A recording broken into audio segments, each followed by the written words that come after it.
नमस्कार मित्रांनो, explore with मॅन्फी मध्ये तुमचं खूप खूप खूप स्वागत आहे.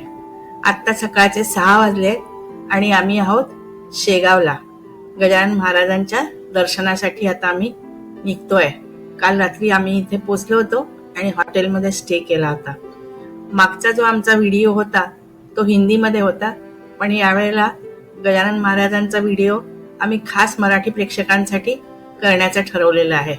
तर चला सुरुवात करूया आणि आपण दर्शनाला जाऊया.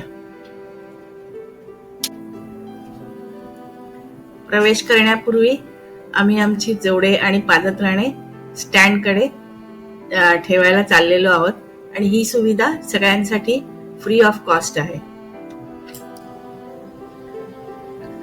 चप्पल बूट स्टँडवर सगळं ठेवून आणि हातपाय धुवून आम्ही आता महाराजांच्या समाधी दर्शनासाठी निघालो आहोत. सकाळी 6:30 वाजता दर्शनासाठी येणं ही एक अगदी उत्तम वेळ आहे आणि यावेळेला मंदिरात फारशी गर्दी नसते आणि तुम्ही थेट मंदिरात प्रवेश करू शकता. मंदिराच्या आतमध्ये फोटोग्राफी आणि व्हिडिओग्राफीची अनुमती नाही आहे, त्यामुळे दर्शनाहून आल्यानंतरच आपण नंतर भेटूया. आम्ही आता दर्शन करून बाहेर आलो आहोत. ऍक्च्युली आता गर्दी खूपच कमी आहे, त्यामुळे आम्ही अगदी शांतपणे आणि मनपूर्वक महाराजांचं दर्शन घेतलेलं आहे. आता सकाळचे 7 वाजलेत आणि आम्हाला आज आरतीला उपस्थित राहण्याचा योग आला आहे. मंदिरामध्ये टीव्ही बसवण्यात आलेले आहेत आणि त्याच्यासमोर अनेक लोक एकाच वेळी आरतीचा लाभ घेऊ शकतात. गजानन महाराज यांचे मूळ कुठले याबद्दल निश्चित माहिती नाही आहे, पण त्यांनी 23 फेब्रुवारी 1878 रोजी शेगावमध्ये प्रथम दर्शन दिले. त्यांचे चमत्कार, साधेपणा व उपदेश आजही लाखो भक्तांना प्रेरणा देतात. शेगाव येथील गजानन महाराज संस्थान हे महाराष्ट्रातील एक प्रमुख धार्मिक केंद्र मानले जाते. मंदिर परिसर अत्यंत स्वच्छ सुंदर आहे. मंदिरात सगळीकडे बोर्ड लागलेले आहेत, त्यामुळे कुणाला काहीही विचारायची गरज नाहीये. प्रत्येक ठिकाणी दिशा दाखवणारे पण बोर्ड आहेत. समोर एक बोर्ड दिसतोय वाङ्मय विभागाचा. चला बघूया काय मिळतंय वाङ्मय विभागात. मंदिरातील वाङ्मय विभाग हा अत्यंत महत्वाचा आहे. या विभागात गजानन महाराजांच्या जीवनचरित्र, उपदेश, चमत्कार व भक्तांचे अनुभव याविषयी विस्तृत साहित्य उपलब्ध आहे. येथे दासगणू रचित गजानन विजय ग्रंथ पोथी सुद्धा मिळते. श्री गजानन विजय ग्रंथ ही महाराजांची पोथी आहे आणि या ग्रंथाचे पारायण भक्त खूप श्रद्धेने करतात. सातत्याने पारायण केल्याने मनःशांती, आरोग्य व इच्छित फलप्राप्ती होते. ज्या भक्तांना मंदिरामध्ये पारायण करायचे आहे त्यांच्यासाठी मंदिर परिसरात सेपरेट व्यवस्था केलेली आहे. श्री गजानन महाराज संस्थान शेगाव हे भक्तांसाठी विविध सेवा कार्य करते. अन्नदान, निवास व्यवस्था, शिक्षण व आरोग्य सेवा यामध्ये संस्थान फारच अग्रेसर आहे. येथे रोज हजारो भक्तांसाठी भोजन, निवास आणि उपचाराची मोफत सुविधा उपलब्ध आहे.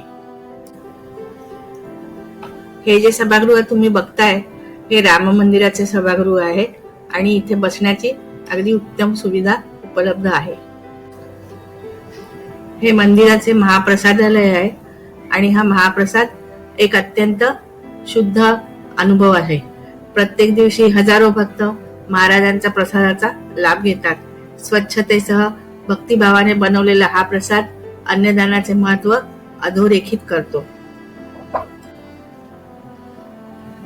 आता आम्ही मंदिराच्या मुख्य दरवाजा बाहेर आलेलो आहोत आणि इथे बरेच लोक दर्शनाची आठवण म्हणून फोटो आणि व्हिडिओ काढत उभे आहेत. आता आम्ही चप्पल स्टँड जवळ येऊन आमच्या चपला वगैरे घेतोय आणि आता आमचं दर्शन आज खूपच लवकर झालं आणि मला तर खूपच आनंद झालाय आज. चला आपण आता एक्झिट गेट मधनं बाहेर जाऊया. मंदिराच्या बाहेर प्रसादासाठी अनेक मिठाईची दुकानं आहेत. येथे पेढे, बर्फी यासारखे पारंपरिक मिठाया सुद्धा विक्रीसाठी उपलब्ध आहेत. काही दुकानांमध्ये आर्टिफिशियल हार, पर्सेस, टी शर्ट्स आणि फोटो फ्रेम्स, सोव्हेनियर्स यासारख्या असंख्य वस्तू उपलब्ध आहेत. भाविक आपल्या आवडीनुसार या वस्तू सहज खरेदी करू शकतात. या रस्त्यावर चहा आणि नाश्त्याची देखील बरीच दुकाने आहेत. या दुकानानंतर अजून थोडं पुढे गेल्यानंतर आपल्याला भक्त निवासची बिल्डिंग दिसते. येथे संस्थानने भक्तांसाठी राहण्याची व खाण्याची व्यवस्था केलेली आहे. आम्ही गणपती उत्सवाच्या वेळेला शेगावला गेल्यामुळे आम्हाला बरेच गणपती बघायला मिळाले आणि गणपती दर्शनाचा लाभही झाला. गणपती बाप्पा मोरया. या ई रिक्षामध्ये बसून आम्ही आता हॉटेलवर परत चाललो आहोत. शेगावमध्ये आता ई रिक्षाची खूप चांगली सोय झालेली आहे आणि यामध्ये बसून तुम्ही शेगावमध्ये कुठेही फेरफटका करू शकता. शेगावमध्ये याशिवाय रेग्युलर ऑटो रिक्षाही आहे.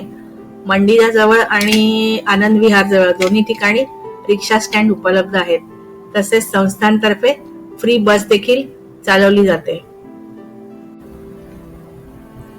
आम्ही आता हॉटेलवर परत आलोय आणि आम्ही आता ब्रेकफास्ट करायला हॉटेलच्या रेस्टॉरंटमध्ये चाललोय.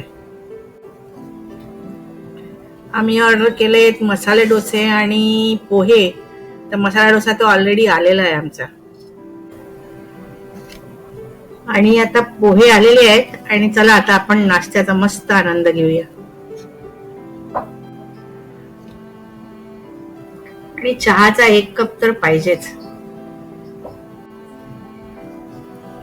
हॉटेलमध्ये जेव्हा आम्ही ब्रेकफास्ट करत होतो तेव्हा आम्हाला हॉटेल स्टाफ कडनं कळलं की इथे नवीनच एक शेगावमध्ये अगदी अलीकडे महालक्ष्मी मंदिर बांधण्यात आलंय आणि मग आम्ही निर्णय घेतला की आपण मंदिरात दर्शनाला जायचं. हे महालक्ष्मी मंदिर खूपच सुंदर आहे आणि शांत वातावरणात आहे आणि आनंद सागर पासून हे अगदी जवळ आहे. हे मंदिर महालक्ष्मी देवीला समर्पित आहे. दर्शनाला येणाऱ्या लोकांमध्ये हे विशेष अजून माहिती नाहीये मंदिर, पण अत्यंत सुंदर आहे आणि अजूनही मंदिराचं बांधकाम चालू आहे. मित्रांनो, तुम्हाला माहिती आहे शेगावची कचोरी ही फारच फेमस आहे. म्हणून आम्ही जाता जाता ठरवलंय की आपण पुन्हा एकदा कचोरीचा आस्वाद घेण्यासाठी जाऊया आणि आम्ही आता कचोऱ्या पॅक करून आमच्या बरोबर घेतल्या आहेत.